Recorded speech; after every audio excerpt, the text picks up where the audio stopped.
welcome to the I Build with AI podcast, where we have conversations with humans building apps with AI. And why is it not called I Code with AI? I'll tell you that in just a minute. But as always, I'm Marcelo, your host and founder of I Build with AI. If you want to get a hold of me, just email me, Marcelo, at ibuildwith.ai. Now, in today's episode, I'm chatting with Jonathan Hrovat. He's a full stack marketer at ChurchWest Insurance, and we're going to be chatting all about how to use vibe coding as a competitive advantage. Or the question is, can it be used as a competitive advantage? We'll find out. But before we get started, as always, remember to subscribe to our YouTube channel. Click that bell icon to get notified when a new episode is out. If you enjoyed this episode, hit the like button. If you didn't, send me an email and tell me why. Now, before I bring in Jonathan, I do want to address the iCode with .ai versus I build with .ai. Why did I rebrand it? I rebranded it because, to me, iCode with AI is really a misnomer for vibe coders and product builders of the future, right? We're not coding with AI. AI is coding for us. But what we're doing is we're orchestrating, we're guiding, we're directing, and we're building products. And then we're letting AI do all the coding for us, right? In our case, it's doing all the coding. Coders will be using AI to assist them, and they're actually hand coding. And that's why I feel that the rebrand was an important step towards attracting the kind of people that I want to attract. I still want developers. Developers are amazing people. Please continue staying tuned here. But I want to make sure we also get, the product marketers, the entrepreneurs, the project managers, anybody involved in projects in an enterprise that are now going to be required to start building products because of vibe coding, right? On top of your domain expertise. So I want to make sure we get all the domain expertise people in here and teach them how to not only vibe code, but really how to go from a vibe coder to a product builder so you can deliver actual products that your team can use. So that's why it is now known as I Build with .ai. And that includes the podcast, the website. We have a meetup, same name, the Discord server, same name. Everything is standardized under that. All right. I just bored you to death, but luckily Jonathan is going to save us from that now. So Jonathan, welcome. Marcelo, I am so excited to be here. I've been really looking forward to this. And that was not boring. What are you talking about? I love the rebrand. Thank you. I appreciate that. Thank you very Yeah. much. I'll send you the $20 later. No, seriously, thank you for being here. We actually met, we were at a GitHub presentation, and you were sitting behind Yeah. me, and we just started chatting, and one thing led to another. You were telling me about all the cool stuff you're doing at Church West, and I'm like, wow, you definitely have to share that to the world. So with that, why don't you tell us a little bit about yourself, your background, how you got into coding, how you got into vibe Sure. coding. Um, I'll let you take over there. Yeah, sounds great. Yeah, you're very, very kind. Yeah, like you said, we met at the Microsoft Dev Days event, and it was my first time really going to any kind of developer event because I learned how to code years ago, but I've never worked as a professional developer, and it was my first time really being in a room full of developers. And it's crazy like how much AI has really changed like the way I think about myself as a developer, the way I think about the future of my career. Um, I've been working in the insurance, so I work for a company called ChurchWest Insurance Services. We insure about 4,000 ministries across California. I've actually been in the insurance space for a little over 10 years, and I first got into coding way back in my career when I was working in an accounting department. And that was when I Hmm. really started learning Excel, got really heavy into VBA for writing macros, and um, that was really some of like the earliest like formation of my interest in software. Hmm. And really, it was just like natural curiosity. It's like one thing kind of led to another. I started learning HTML, took some classes on, I want to say Code Academy. And it's funny because like I still have so many questions and things I don't know. But the amazing thing about working with AI is like it's been so helpful for my learning journey because I Right. remember back in the day learning how to code and like going on these like Stack Overflow forums and being kind of torn apart, for some pretty basic questions. But it's been Right, so cool because like exactly. it's like not, yeah, it's so much fun because like not It's like, only is sorry I AI, asked that. Yeah, I'm so sorry, yeah, yeah, sorry, I didn't know that. But it's so fun because AI not only is helping me to do things I've never done before, but it's been the best teacher. Like I've learned so much just in the past like 9 months that's taking me from like really kind of like an intermediate developer to really someone who I think can actually build full stack applications. It's just been so much fun.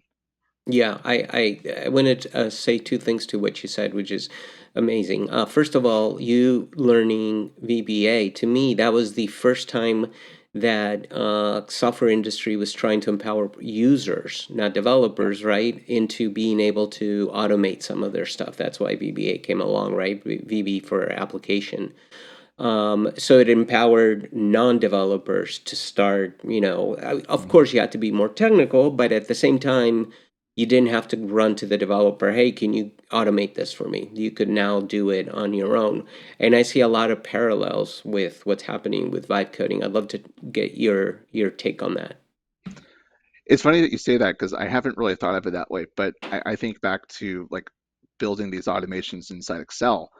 And it's like so much of it was, let me first modulate this process and have like Excel like record my workflow and then, play it back. And that was how I learned was like I would have the computer do it and then I would go back and inspect like how it built that thing. And then I was able to take that and like learn, okay, the next time I want to do this, like this is a way to code that in VBA. And it's such a great parallel to AI because it's like, I try not to be just someone who lets AI just do everything, right? It's like I want to still Right. be part of the process. I want to understand what's going on. So it's such a degree beyond that because it's like, here's this complex problem that I don't know how to fix.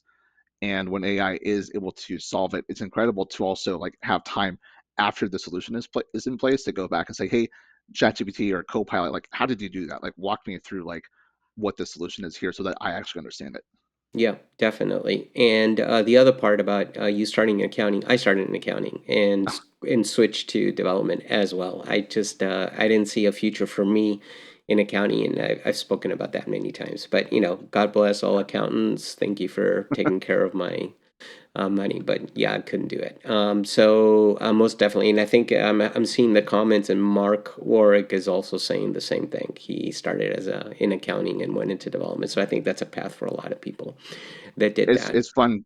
Yeah, it's fun because that's really where I discovered like my love for computers. And at the time, I wasn't really sure like, do I want to go the business route, or I'm kind of discovering this like new love for software. So should I kind of reposition myself, change college majors, go major in computer science?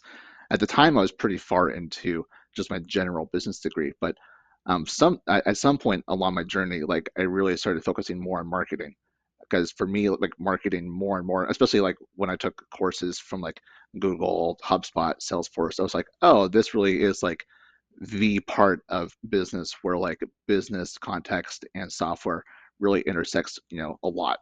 And that's what's made my job so much fun is that like, yeah, like I try not to think of myself as like the arts and crafts guy, but more of as a system designer. And I think that's the best way to think about marketing. Like learning how to write code was probably like the best thing I ever did to learn how to build systems that can generate revenue. Yeah, definitely. But what I do want to say, and this is what we're going to be chatting about today, is that you don't need to know how to write code to be able to create these great apps today. What you do need to know is how to think like a product builder, and that's the whole thing behind my side, right? Is having that product building mentality, as opposed to just I'm gonna vibe code and pray that everything works out. So when do we start out? Because the whole thing today is about can we use vibe coding as a competitive advantage? And a competitive advantage, it could be a personal competitive advantage for you as a person. It could be a competitive advantage for your department, for your business.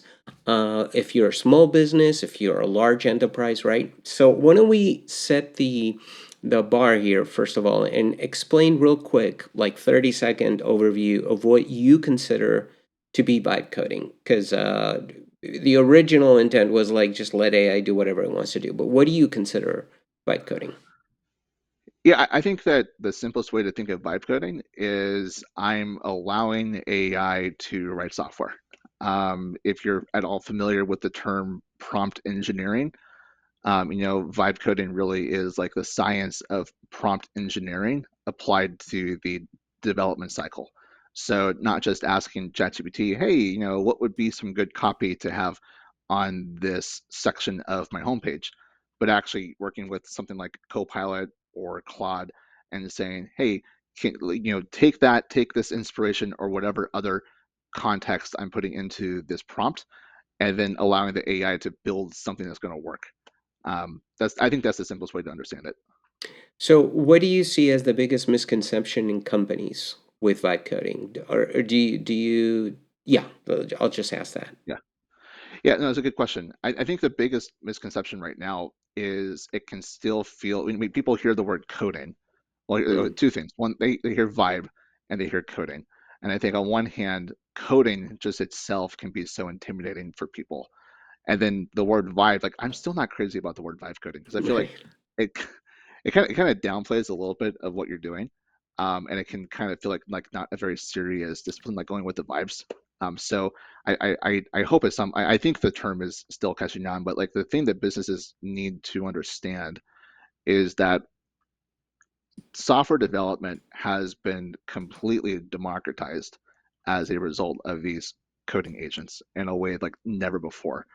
And if you have someone in your company who is technical or not even a developer, but who's passionate about technology, is willing to learn how to think systematically and can learn these tools, like the barrier to entry for just building stuff, either for your customers or for your internal staff to drive operational efficiencies, like that barrier to entry is so much lower than it's ever been because of vibe coding.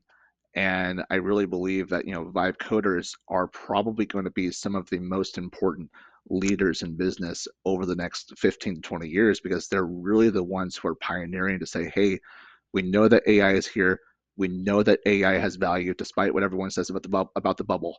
It's the vibe coder who's really taking that and saying, hey, let me show management or my boss or my team how I can take this and turn it into real value for our business and our team. Yeah, definitely.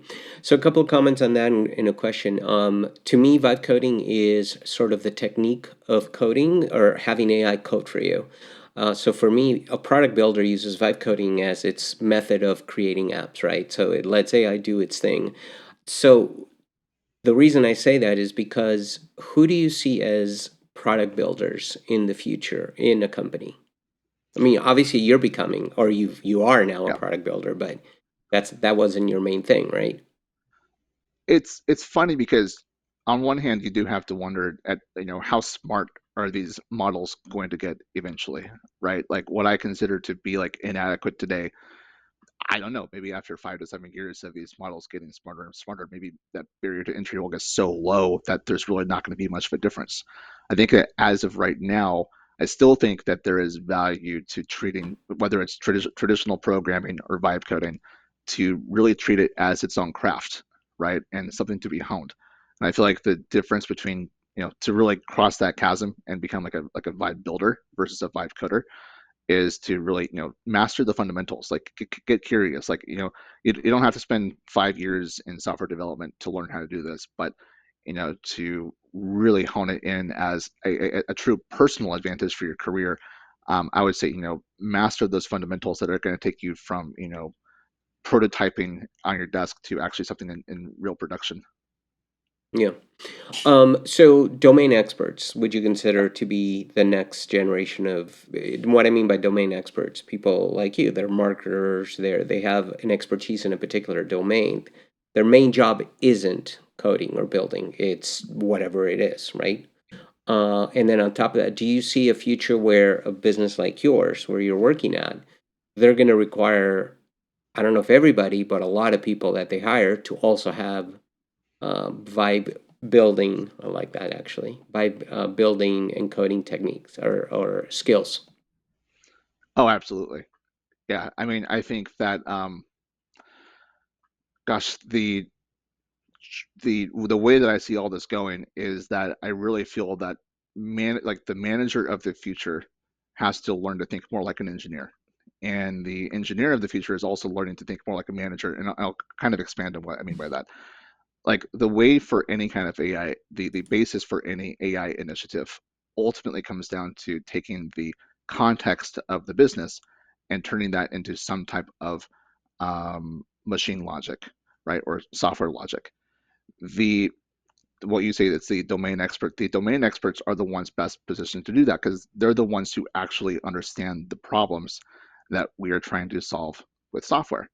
The developers of right now, I mean, I feel like at the same time they're also learning to communicate like managers. They're learning, hey, how do I actually communicate with this coding agent, like pretending that it actually was a junior developer working on my behalf, right? Right. And what we're learning really is like everything comes down to context. It comes down to documenting as much context as possible about the domain or about the problem or the customer, and putting that into a system that can be converted into something meaningful for these AI agents. What are your thoughts on that? Yeah, yeah, totally. I agree. I mean, and when I speak about domain experts, usually I mean SMEs, right? Subject matter experts, basically. Everybody has their own expertise, and usually an SME will work with a developer on implementing a solution. That SME can now start the process of developing. Again, I want to say start the process because I always advocate for developers. And developers won't be replaced, but because the barrier was dropped for SMEs to get in, the barrier is also raised for developers to go to a higher level now as well. We all have to adapt and grow, right? We're all going to have to go through this process. But let's take it personal now to your company and what you're doing. Sure. How did you get how did you get started in the vibe coding there? Did you just take it upon yourself? You thought, oh, this is cool. In other words, how can a company get started with vibe coding and why even? I gotta tell you, it was so fun because like I remember because I consume a lot of like AI content to begin with. And I remember seeing this stuff that was coming up from these coding agents and the stuff that Microsoft was putting out, the stuff that GitHub was putting out, and I was just like, I just was thinking, man, this sounds like so much fun. Like I just want to learn how to do this. Um, but we start we my I'll take it back a little bit. My philosophy for at least for marketing has always been that like it's always better to build to buy than to build. When I took over our website years ago, we had a website that was pretty intricate. It was built on WordPress, had a fairly custom theme on the WordPress CMS. And I remember, like, I told my boss, I was like, there's absolutely no reason that an insurance company should need custom code for their WordPress deployment. And we ripped everything out, redesigned it from the ground up on Elementor, and it's been working great since then. But as I really started playing with these coding agents, I was like, man, like I've had to completely reverse my script on that. And when we're trying to think, hey, how do we really start building AI agents that can understand our content, understand our audience, help us to think differently about customer experience, like how to actually build things that are going to differentiate us in the market? I was like, I can't get there with WordPress. Like, and I know that like I could vibe code that with Copilot or with any other AI tool. So like, how do I cross that chasm? So then that's what kind of opened up the doors to us to start rethinking how we approach our tech stack in general. So now that we're actually going through a rebuild of our website right now as a full-blown React application. And again, I'm a complete hypocrite against who I was 4 years ago. But we really are treating this as a real product for our company and for our customer because it's incredible. It's like if I want to have a landing page built for a new product, I can have that vibe coded literally within an afternoon. I mean, you're talking about projects that as a marketer used to take, a couple of days to get done. And honestly, these coding agents, they can even sometimes come back with full-blown designs that are even better than what I would have thought of myself. So like we're on this journey as a company to become an agentic enterprise, but like the first way I see that happening really is on the marketing side, which goes back to what you said before, which is kind of obvious because that's where my domain expertise intersects Right. with the technology. So the challenge next is like how do we begin to empower more and more of our staff who understands the other problems of our business a lot deeper than I do to say, hey guys, here's this amazing tool and superpower that we have access to. How can we use this to drive operational efficiency and to create a better experience for our customers. Yeah.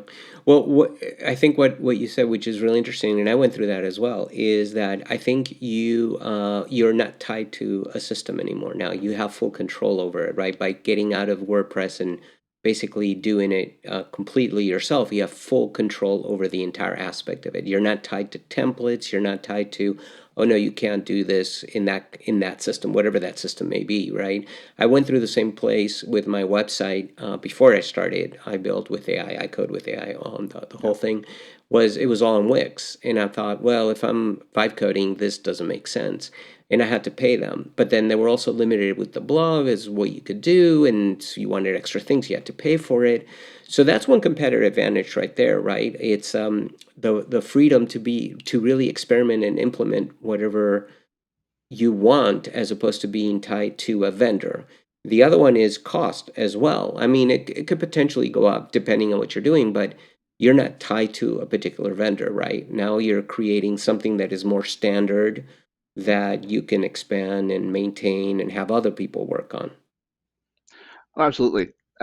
I'll give you another story that I just thought was so cool. It actually happened today. We use Salesforce right now for pretty much all of our sales and marketing, and me and my marketing assistant, we were really struggling to get this email that we were designing to render correctly in Outlook. So we probably spent like an entire day trying to finalize this template so that we could get it sent out to our audience. And then finally, I kind of gave up and I went into the raw HTML editor for the our email marketing tool. And this is something that I would have never attempted in the past because obviously hand coding marketing emails was just way above like my expertise. But I said I had a theory and I was like, hey, let me copy and paste this HTML into VS Code, and I showed my assistant how to talk to Copilot, and she's like, "Oh my gosh, I'm actually learning how to code." And I walked her through like how to talk to Copilot, let it know, what colors you want changed, what fonts you want changed, like how you want the layout to be different, and we actually got it built. And then we were also able to test it for multiple different types of email clients and have Copilot actually walk us through and say, hey, these are the programming nuances for how you get something to render on Outlook compared to Gmail or to Yahoo. And it's like, one, I'm giving, well, first off, we're actually getting something delivered that would normally take us hours to build within minutes. And Right. two, like I'm personally getting like a crash course on, how to code an email that works across multiple clients. And then like my assistant's walking away with this like huge amount of empowerment, which is like, man, like I want to learn VS Code. I want to learn how to do this. Like I want to find like other parts of my job where I can, bring Copilot in or bring in vibe coding and create new things for our customers. It's been very very cool to see. Well, then it seems that empowering all your staff in your company to be able to create using AI is something that will give a tremendous competitive advantage because, I mean, I would argue that everybody has ideas, right? And if they are able to not just tell you about the ideas, not to just write those ideas, but actually create a product to demonstrate those ideas, that sells much better, and it could definitely give a competitive advantage to a company. Oh, absolutely. Yeah, I mean, when you talk about turning AI, like vibe coding into its own competitive advantage, I mean, from a leadership standpoint, there's the cultural aspect, right? Like, are you proactively creating a culture that's going to encourage innovation, right? I mean, I really feel like the companies that look at GPT or any kind of AI initiative and treat it as this like top-down thing that we're going to force into the organization, like that's just the completely wrong way of thinking about AI. Like AI, like to capitalize on it, you have to focus on building like new capabilities for your people and to eliminate that like barrier to entry so that they say, oh, this is how far I can push GPT. This is how I can think creatively with GPT, regardless of if it's vibe coding or any kind of AI, is giving it, taking this as a real tool to give to the front lines and say, hey, you guys understand your job and your day to day a lot better than we do, and using that to then empower them to actually use the tools in ways that management's never going to think of. Yeah, yeah. So, how do you encourage companies that are hesitant to bring AI into or are afraid of using ChatGPT, Claude, VS Code, and Copilot, any of those? What are some tips you can give them to start slowly, but to definitely not hesitate? Well, I would say, to identify probably those people who are more technically inclined. You know, it is a challenge for the business leader, because in order to make it work, you really, what helps more than anything, honestly, is to have people come forward who are actually willing to lead on this stuff, right? It's hard to source that kind of talent. But I think that, like, exposing people to, resources like I Build with AI, helping them to, think, just to think outside the box on what's possible. But, well, I would ask you, like, what do you see as like some of the hesitations that management might have on bringing AI into the organization? Well, and actually, I'm going to agree here with Mark, which he just posted a comment, but I see the big hesitation is data privacy, right? That Yeah. some companies are very afraid of that. And how would you respond to something like that? Because I'm sure you guys are in the same boat. Yeah, that's a really good question. I mean, for us, it's really come back to, what's the underlying infrastructure that everything's powered on. So, I'm a bit of a Salesforce fanboy. We use it for everything. I will say that, well, the thing with Salesforce is that we've been pretty disappointed with their AI tools. We do feel, though, that their infrastructure provides the kind of data, enterprise security we need to do stuff like this at scale. So I would start there, and that is definitely, again, it goes back to, there's challenges that really can only be solved by the people at the top, right? It's like, you talk about, like, what is the underlying infrastructure of the company. That really goes back to, are the people at the top, are the people in charge of the business making strategic investments to position the company to take advantage of stuff like this. For me on the marketing side, there's limitations on the, in terms of operational effectiveness or leveraging, sensitive customer data that probably goes beyond your day-to-day employee. But, for at least my experience on the marketing side is, like, find ways that you can actually provide immediate value, right? Like, what's the low-hanging fruit where we can start to demonstrate and start building coalition to Right. say, hey, this is something we can actually move forward on. So again, like, the website rebuild for us is a huge example of that, right? Because we're not really touching sensitive customer data. I'm keeping it contained within my personal domain of expertise in a way that I know is safe, right? And then as more people in the organization begin to say, "Oh my gosh, you guys were able to build that incredible landing page within 2 hours. Like, how did you do that?" And then that opens up a lot more natural conversations to say, "Oh, it's because of coding agents. It's because of this. Like, this Right. is the superpower we have access to because of the infrastructure that we've signed out to build."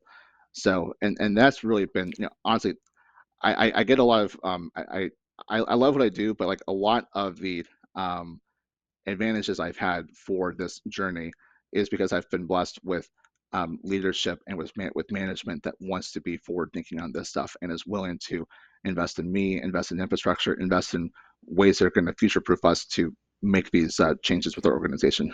So it sounds like it's a company cultural change that's required for this to be implemented properly. It really is. We talk about this, like, that is the biggest thing holding back, AI right now, is you have this gap between, like, what is possible with vibe coding versus, like, the creativity and forward thinkingness of the managers at the top, right? And it's like, my personal belief is that you're going to get to a point where there's going to be enough first movers, enough people, leveraging AI to build incredible customer experiences, to drive incredible operational efficiency, right? But they're going to do that because they're capturing on this moment. It's like, if I told your company that, hey, here's a professional team of developers that's going to cost you $100 a month, right? And you have access to this to build whatever you have, whatever you can think of. Like, if you don't do something with that, from my perspective, like, that, it speaks more to the lack of creativity of people at the top than the effectiveness of the tool. So the challenge right now is, like, how do we, build more awareness of the power of these tools for managers and for business leaders so that they can start saying, "Oh my gosh, I need to start capturing this moment. I need to capture this competitive advantage before someone else does. And when that starts to happen, you'll see more of, I think you really will see like a huge surge in demand for people who know how to use this technology. We're just a little bit early right now, but at Right. some point the demand of the market will catch up. So let's talk about a little bit of those operational efficiencies that you mentioned. Can you provide a couple that you feel has helped you? You mentioned one already, like building a website, but from an operational efficiency company wise, do you have other examples you can provide where using AI from a coding perspective, right, from a vibe coding perspective has helped Sure, like I or think back hurt to or even hurt? I mean, we want to know both yeah. sides of the coin. Well, it's funny because like there's like I just think back to the stuff that I used to do in accounting. And I'm like, I'm not working there now, but it's like the basic automations that would take like a whole week for us to put in place, like you can now do like in a couple of minutes.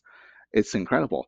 I mean, the stuff that we're doing now, um, the the operational efficiencies really comes back to the customer data. So, for example, we have a legacy system where, for example, we had to do a bulk territory transfer from one agent to another agent based upon zip code, and this legacy application doesn't allow us to do that in bulk, which is incredible, right? So, taking a computer use agent and saying, hey, here's the process to log into the system, go update the field, go on and do that. I mean, it took up my computer for a whole day for it to go through and do it, but it's a process that would have taken us, probably a couple of days to pay somebody to do that. That like now this computer use agent can just go do it automatically. Yeah, And yeah. then, Go go ahead, ahead. finish your thought. Well, there's that, and then there's also finding processes where even if it's not an agentic system, but taking something that would be a traditional script or a workflow and saying, hey, let me work with AI, describe to it what we need. Like that process again, like that could be computer use. It could also just be traditional RPA, where you talking to Copilot and building out an automated script to go through and repeat that process. So we've definitely seen it on that. We've seen it on projects. We're seeing it on projects for like data entry, for like taking information from a policy and getting it into the system. um, we're also seeing it on how does that inform like really the broader customer journey, right? It's like making sure that, hey, when someone downloads a webinar from the website, what is the sequence of events that's happening in the system to make sure that we're following up with people on a targeted basis. I don't know, does that answer your question No, or? completely. Yeah, yeah, yeah. Most definitely. What are your thoughts on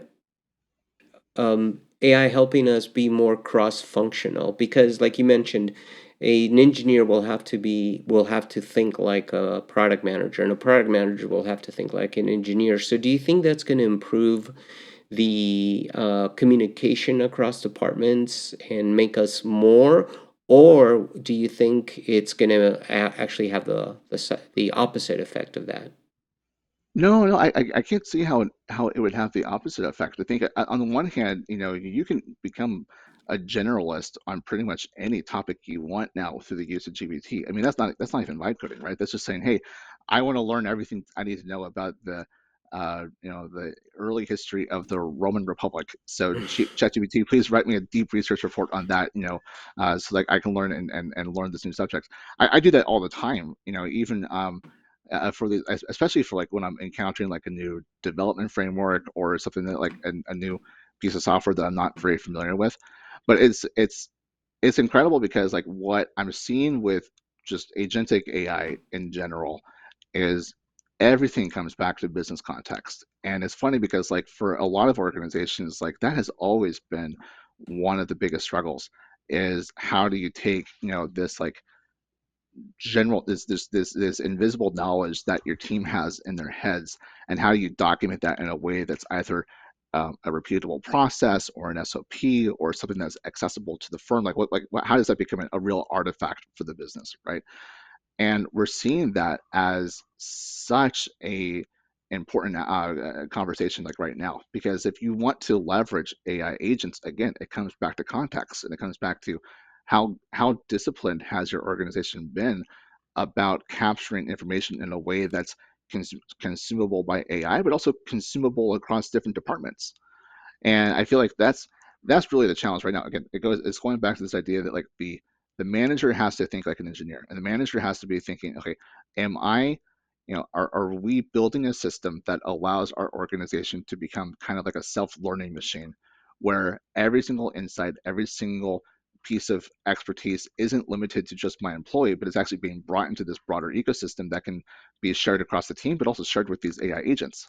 Right. And but that's where I think it could also have the opposite effect. It could also show you how dysfunctional the communication Yeah. between departments is, because you have to, especially when context engineering, you, at least personally, I learned how to even speak better with humans when I'm trying to explain things, because AI, if you don't explain it in a particular way, it won't deliver what you want. So it really taught me how to communicate and be more specific and provide more details.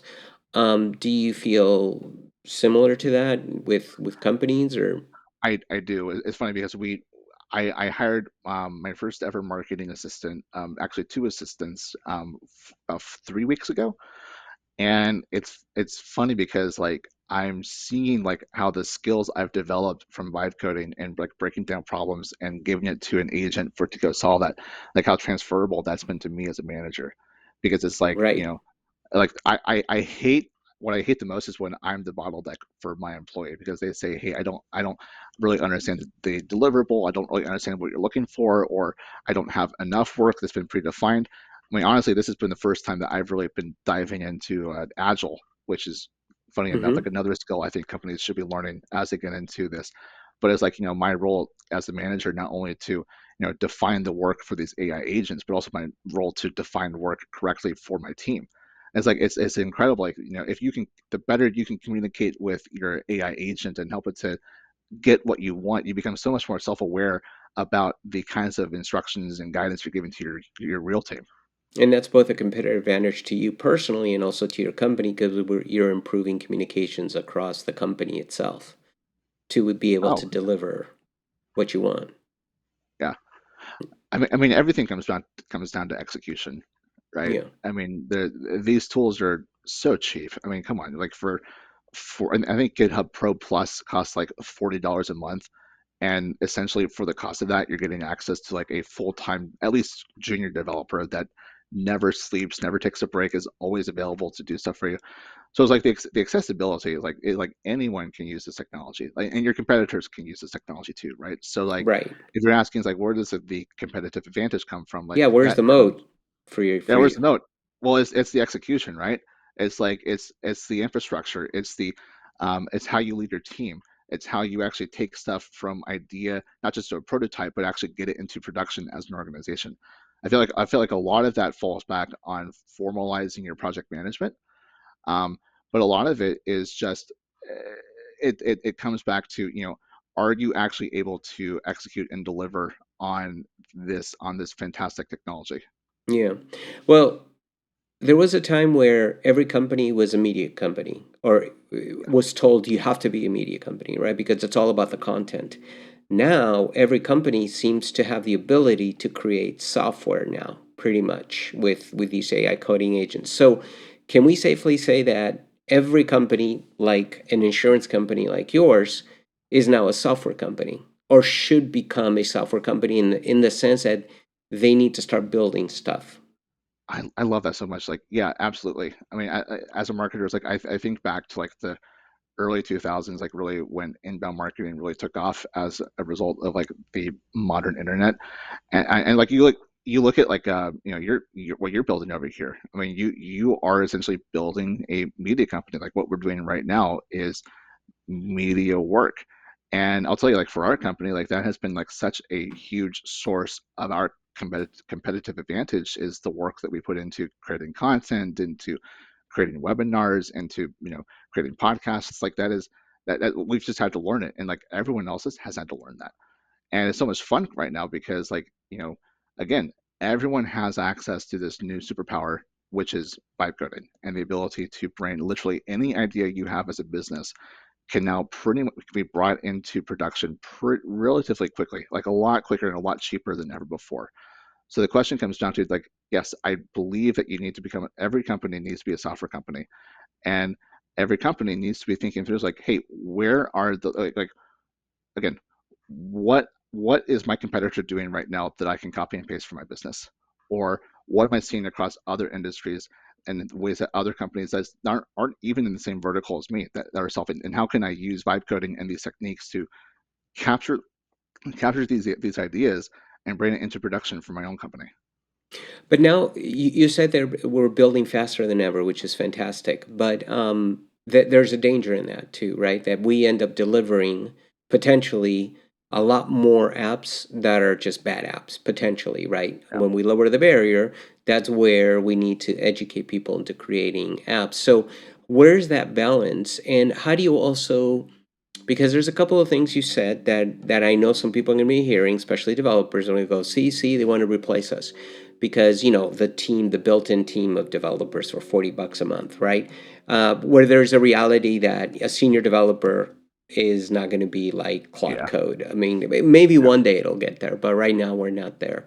So how do we train our business folks into understanding where it makes sense? And actually, I'll ask you, where does a vibe coding make sense versus, we really need to get a human developer with experience in here? Yeah, no, I really appreciate you pushing back on that because I can hear that how that comes across. A lot of it comes down to, you know, I would say the okay, I would say a lot of it does come down to the risk for one hand, on one hand, right? It's Yeah, like you take like the website we're building. I mean, ultimately, this is a brochure site for an insurance company, and I understand obviously there's always security vulnerabilities, but like I'm a lot less concerned about replacing my drag and drop builder in WordPress with a React application and vibe coding than I would be for building some kind of custom application that does anything with sensitive customer data. So, right. right there's always going to be Risk projects where impact. Yeah. risk impact. And I think that like there's always going to be projects where the manager is going to take a step back and say, we really do need to work with a professional who understands, how to think to ask the questions that we don't even know that we should be asking. Because yeah, that is not just the risk of bad applications, it's just the risk that like of, I would say the imposters not realizing that they are imposters, you know.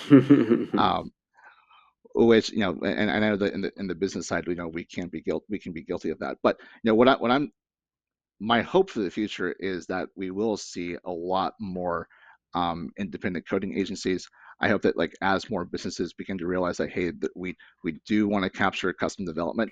I mean, if here's the thing, like if coding agents can realistically drive down the overall cost of development, the question is like, does that now lower the barrier to entry for small businesses like ours, where it does now make more sense to work with a third party developer, to work with a UX designer, with someone who can bring that industry expertise and help us to build something that we couldn't build for ourselves. And if that happens enough times across enough industries, you're going to see a dramatic surge in the demand for developer talent, with more of these companies realizing that hey, yeah, we do have the superpower, but we need to have someone who actually knows what they're doing to make it work for us. Yeah, and another comment from Pete is prototypers are most impacted by this. Do you agree with that? Yeah, I think I would agree with that. Yeah. Yeah, I would have to agree with that as well. Yeah. I think building prototypes, we're good. We're moving beyond the prototype where you just click a button and it does something to an actual functional app, right? At a minimum that you can throw away later, but it does show the full power of what you're trying to build. It does. I mean, I would say like one way that I have seen some serious limitations on coding agents really has been like anytime you get into something that requires integrating multiple systems. Especially like because the challenge that's what I learned like early on, like getting into this stuff, is that like I was trying to build a connection with Salesforce, and I think it was like fast MCP for like an MCP server. Mm-hmm. And basically I was using I ended up using a an SDK from Microsoft that was like pretty old, and the documentation just didn't exist. So like when I would ask my coding agent to answer this question, like this agent was trained on documentation from like 2 years ago and didn't actually have the context to solve what I wanted to solve. So it was still resulting in like lots of time for me to do the research, to find that context, to find that documentation, and and then still give it to my agent to solve the problem. But there's still limitations with the technology. Yeah, definitely. So, we're getting pretty close to the end here. It's been 46 minutes already, so it Fun. flew by. But what skills do you see people like you, domain experts, that they're going to need in the next 6 months to find a job and to excel in their current position? Can you expand on that? I mean, to learn vibe Yeah, what coding, other or skills are they going to need beyond they're hired as a product manager or they're hired as a marketer? What other skills do you see that they will need on top of their current skills to succeed in this new era of every company being a software company? sure. Well, I think project management is a huge one, right? So I highly recommend getting into Agile.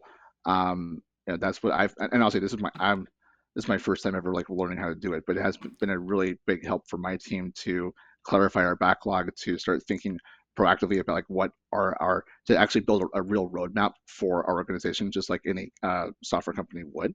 Um, and again, if you've never done coding before, learning how to use a code editor, learning how to do source control, learning how to use GitHub. I mean, these are some of like the basic foundational skills that you need in order to do it right, right? And I mean, honestly, just ask ChatGPT. Like, why are you listening to me on some podcast? Like, just go ask GPT, like, hey, what skills do I need to learn to to be Yeah, more than just and that?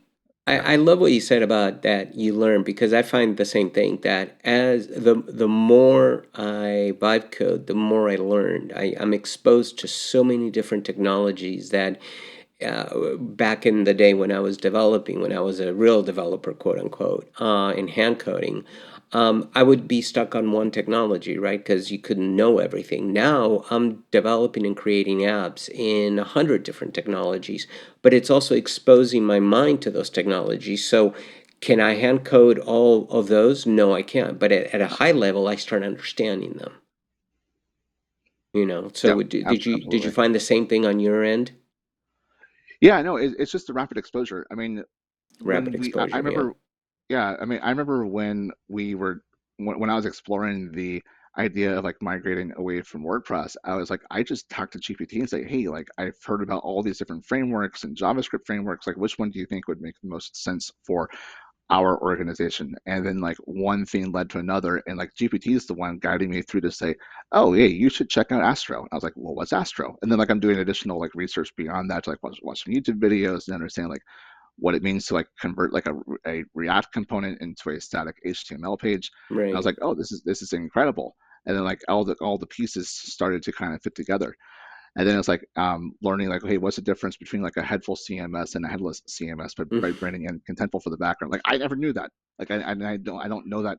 The only reason I know that stuff is because like these AI tools like understand the problems I've coached them on, and I've been at this point I've been talking to ChatGPT for about 2 years now. So we have this It knows you very mass. well. Yeah. It knows me very well, and it knows my learning style, and knows like what I don't know, and it's weird like how good of a mentor this technology can be to kind of guide you through this journey. Yeah, and but you bring up a good point that when you're using AI specifically for vibe coding, you've got to be methodical, systematic, and very patient as well.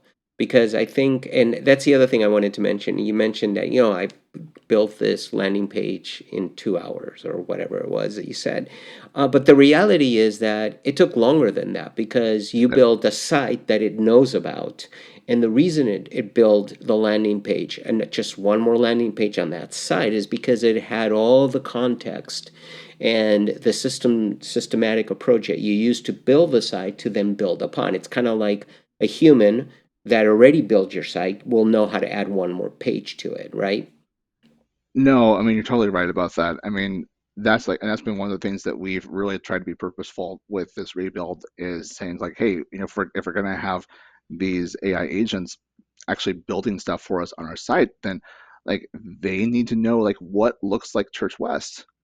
Do we have an actual design system? And it turned out no, Right, no, we didn't. So it's right, like, right. going back to the drawing board and saying, hey, let's actually map out a real design system to make our brand scalable. I'll say Figma has been a really good tool for that, especially with the Figma MCP server to be able to define those components externally and then bring them into a coding agent in our system. And it's also been a lot of fun too with using React as well, because like the more that you're able to um, turn your design system into like real Lego blocks for the systems. Like you said, like I'm saying it took 2 hours, but there's days upon days of work that's going into Exactly. building a context That's what I ecosystem, wanted to say. Yeah. right? Because that's the To thing allow. I want to, part of my mission also is to help educate people that it can be cheap and it can be faster, but it's not cheap and fast. It's going to be cheaper and faster, but it won't be just purely cheap and super fast. You have to have a systematic approach to doing this the right way if you want to build something that's scalable and maintainable, right? Right. Yeah. Yeah, I Yeah. mean, if you're only looking to this technology to do what you were already doing like twice as fast, I would say you're thinking too small. Like what you should be thinking about is like what are the new things I can do now that I could never do Right. before, because I'm being proactive about building context and really building a system that can scale my idea. So finally, what's the most surprising thing you've done with vibe coding that told you, wow, the world is different now? Or have you Uh, gotten that yet? it was the first my aha moment probably came about 4 months ago. I was working with uh, VS Code, and what we've been pursuing this idea of like building AI agents for quite a while, and I signed up for a subscription to GitHub Copilot, and I kind of gave it this idea like, hey, I've got this idea for a way I want to use the Salesforce API to search for and retrieve data, and it was able to come back and actually create a tool and use the SDK to build an agent that could retrieve activity data off of an account. And I'm like, how did you do that? Like, that's incredible. And then like that kind of like one thing led to another, and that led to me like learning the basics of like function calling and how to actually get your large language model to communicate as a system. And I was like, it just completely broke my mind. And from that point on, I was just completely hooked. I was like, man, like if this thing's able to build an agent that can, build a SOQL query on the fly, there's no limit to what we can build with this thing. I agree. I agree. I always say, don't ask me if we can, because the answer is always yes, we can. It's just figuring it out now. Now there is no more we can't do that. Now it's pretty much we can pretty much do everything. It's an incredible time to be alive. Anyway, Right. Jonathan, we're completely out of time. I'm so glad you were here. Great conversation. I know you mentioned UX and Figma, and I do want to say, even though we spoke about it before, but I do want to say that you're actually going to be presenting on my meetup, the I Build with AI meetup in Southern California. So if any of you are in Southern California, Jonathan will be there December, I think it's December 18th, right? Hmm. Yeah, Yep. Tuesday, December 18th, presenting on how to build apps from UX using Figma and a whole bunch of other stuff, using AI, obviously. Anyway, Jonathan, if people want to get a hold of you, best way to do that? Find me on LinkedIn. It's JM Rovat. I live on there, so I'm always looking to connect with new people.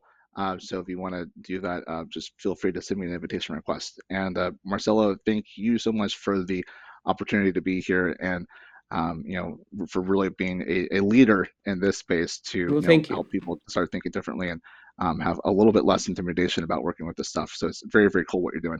You know, I had second thoughts about going to that GitHub Dev Days thing, and I Yeah. went, and here's the outcome of it. So Oh my gosh. always, I am so happy I went there and ran into you, and we just started chatting. So thank you so much.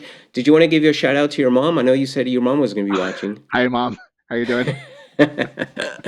All right, Jonathan, thank you so much. I really appreciate it. And thanks to the rest of you. I hope you enjoyed this conversation. I know I did. As always, if you have any questions and you want to get a hold of me, just email me, Marcelo, at ibuildwith.ai. If you do the iCode with .ai, don't worry, I have redirects all set up, all I've coded actually, all set up to go to ibuildwith.ai. So just send me an email. Also, don't forget to subscribe to our YouTube channel. Click that bell icon to get notified when a new episode is out. And if you enjoyed this episode, hit the like button. If you didn't, send me an email and tell me why. So we'll see you on the next episode. Cheers, everybody.